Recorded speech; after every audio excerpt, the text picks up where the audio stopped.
A warrior falls to an arrow he never saw coming. As he struggles for his final breath, he asks a question that has echoed for thousands of years. Why did you strike me from hiding? That warrior was Vali. Thousands of years later, on another battlefield, another legendary warrior stands helpless as his chariot wheel sinks into the earth. Before he can defend himself, an arrow ends his life. That warrior was Karna. At first glance, these seem like two completely different stories from two different epics. But they are chapters of the same unfinished journey. Could Karna's death be connected to Vali? Could Arjuna's final arrow be completing a cycle that began in the Ramayana? Let's explore. Namaskara everybody. To understand this hidden connection, we first need to travel to the Ramayana. Long before the Kurukshetra war and long before Karna and Arjuna were born, another great rivalry had begun in the kingdom of Kishkindha between the two brothers Vali and Sugriva. According to the Ramayana, they were no ordinary Vanaras. Vali was born through the divine essence of Indra, the king of the gods, while Sugriva was born through the divine essence of Surya, the sun god.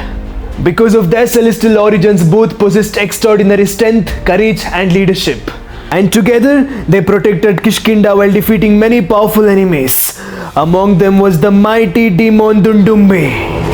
When Dundumbi challenged Kishkindha, Vali accepted the battle and pursued him into a deep cave, instructing Sugriva to wait outside until he returned. Days turned into weeks. Then Sugriva saw blood flowing out of the cave. Believing Vali had been killed and fearing the demon might emerge alive, he sealed the entrance with a massive boulder to protect the kingdom. With no king left, the people persuaded Sugriva to ascend the throne. But Vali had survived.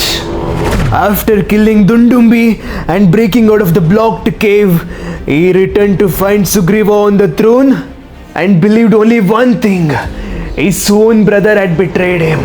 That tragic misunderstanding set in motion consequences that echoed far beyond the Ramayana. Vali never gave Sugriva a chance to explain what had happened inside the cave. Although many told him Sugriva believed he was dead and had acted only to protect Kishkindha, Vali's anger had already consumed him. He drove Sugriva out of the kingdom, reclaimed the throne, and according to the Ramayana, took Sugriva's wife Ruma into his own palace, an act considered a serious violation of Dharma. Forced into exile, Sugriva fled with a few loyal companions to Mount Rishyamukha, the only place Vali could not enter, because sage Matanga had cursed that Vali would die if he stepped into that region. And there, destiny brought Lord Rama into Sugriva's life. Rama was searching for Sita while Sugriva was searching for justice. At first, Rama was reluctant to interfere in a dispute between brothers. But Sugriva revealed that Vali possessed a powerful boon. Anyone who fought him face to face would lose half their strength, and that strength would be transformed to Vali. He also warned that Vali deeply revered Rama and might surrender immediately if approached openly. Lord Rama agreed to help. As the brothers fought, he waited in concealment and released a single arrow that struck Vali from behind. That moment remains one of the Ramayana's most debated events. Was it justice or injustice committed in the name of Dharma? Perhaps the answer lies beyond the Ramayana itself. Centuries passed, the age of Ramayana ended and the age of Mahabharata began. Kingdoms changed, heroes changed, but one pattern remained the same. Once again, the sun god and the king of the gods stood on opposite sides.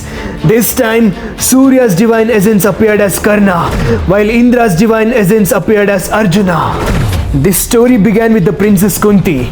While still unmarried, she faithfully served sage Durvasa, who rewarded her with a powerful mantra that could invoke any deity and grant her a child blessed by that god. Out of curiosity, Kunti invoked Surya. Bound by the boon, the sun god appeared and blessed her with a son born wearing divine golden armor and celestial earrings. His natural protection from birth. The child was Karna. But fearing society's judgment, Kunti placed the infant in a carefully prepared basket with gold, ornaments and provisions, then set him afloat on the Ashwa river. The basket eventually reached the kingdom of Anga, where Adiratha, the royal charioteer, and his wife Radha, who had no children, lovingly adopted and raised him as their own. Karna grew up unaware of his royal birth and extraordinary destiny. Yet, destiny had only begun its work, for the son of Surya would spend his life seeking not power, but acceptance. As Karna grew, his extraordinary talent became impossible to ignore. His skill with the bow revolved the greatest warriors, and he longed to master every divine weapon. He first trained under Dronacharya, the royal guru of the Kuru princess, but Karna questioned why Arjuna had been taught more. Drona replied that every student was trained according to their responsibilities, and that Karna had received everything necessary for his own role. Karna remained dissatisfied. Determined to become the world's greatest archer, he sought Parshurama. But because Parshurama had vowed never to teach celestial weapons to Kshatriyas after the death of his father, sage Jamadagni, and had accepted only Brahmins as disciples, Karna hid his identity and claimed to be a Brahmin. Impressed by his dedication, Parshurama trained him in the most powerful astras. But one day, while his guru slept with his head on Karna's lap, a poisonous insect burrowed into Karna's thigh. Though blood flowed and the pain was unbearable, Karna remained still to avoid disturbing him.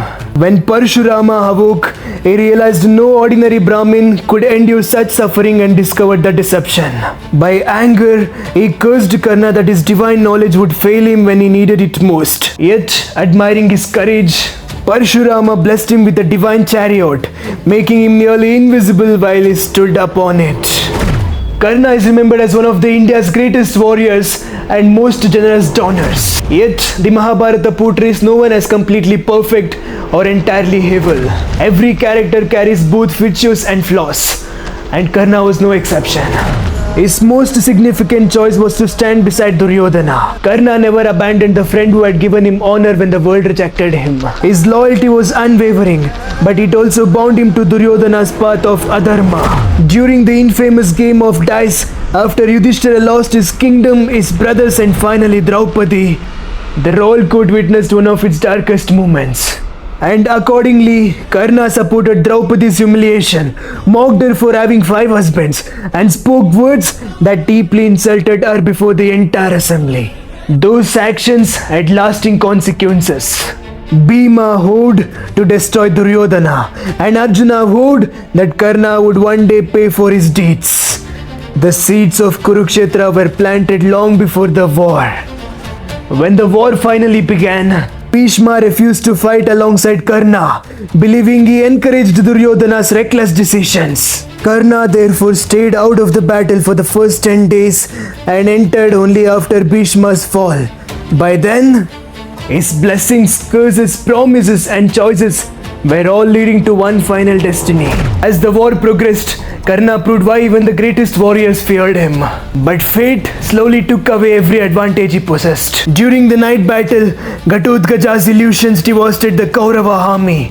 Fearing defeat, Duryodhana urged Karna to use the Vasavi Shakti, the divine weapon granted by Indra that Karna had saved solely to kill Arjuna. Karna released it, killed Ghatotkacha, and saved the army, but lost forever the one weapon that could guarantee Arjuna's death. On the final day, Karna and Arjuna faced each other. Krishna guided Arjuna's chariot, while Shalya drove Karna's. During the fiery duel, Karna's mighty Nagastra nearly killed Arjuna.